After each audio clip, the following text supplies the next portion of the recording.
Na, baigęs gimnaziją įstojau į Vilniaus universitetą, į lituanistiką. Tai buvo 1954 metais.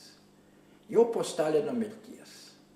Lietuvoje baigėsi partizanų karas, baigėsi trėmimai, laikai pradėjo keistis ir keistis, sakyčiau, vis dėlto į geresnėje pusę.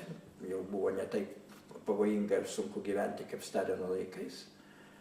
Ir universitete jau buvo šiek tiek laisvėjanti atmosfera.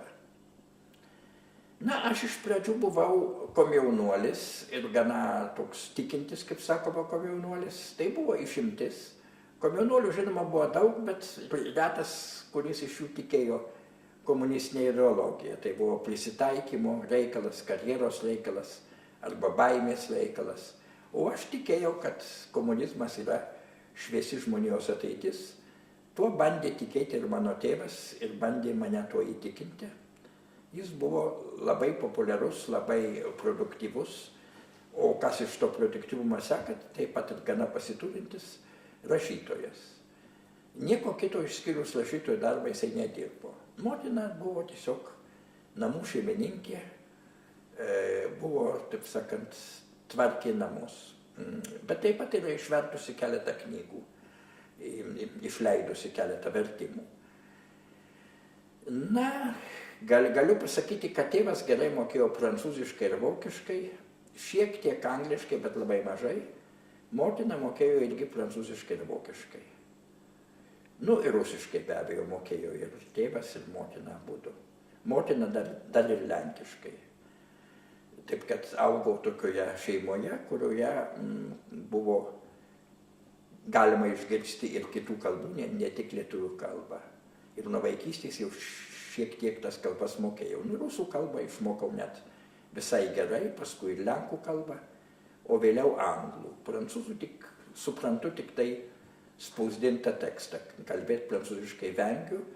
Kai kalba prancūziškai greitai, turbūt beveik nieko nesuprantu. Bet spausdintą tekstą suprantu, laikraštį arba net romaną galiu skaityti, be didelio vargo. Na, kągi dar pasakyti apie tuos laikus. Na, universitete atsirado naujų draugų.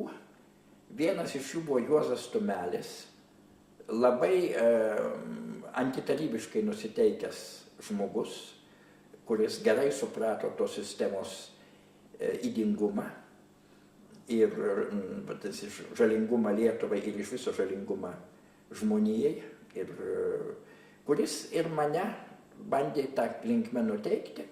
Ir aš, reikia pasakyti, tų argumentų klausydavausi su įdomumu. Panašia linkme mane nuteikdavo ir mano bičiulis, senas bičiulis Ramūnas Katilius. Jie visi sudarė tokią bendrą grupę. Mūsų buvo tokia grupelė ir mes jau pradėjom dalintis draudžiamą literatūrą. Įvairiais būdais mus pasiekdavo draudžiamos knygos.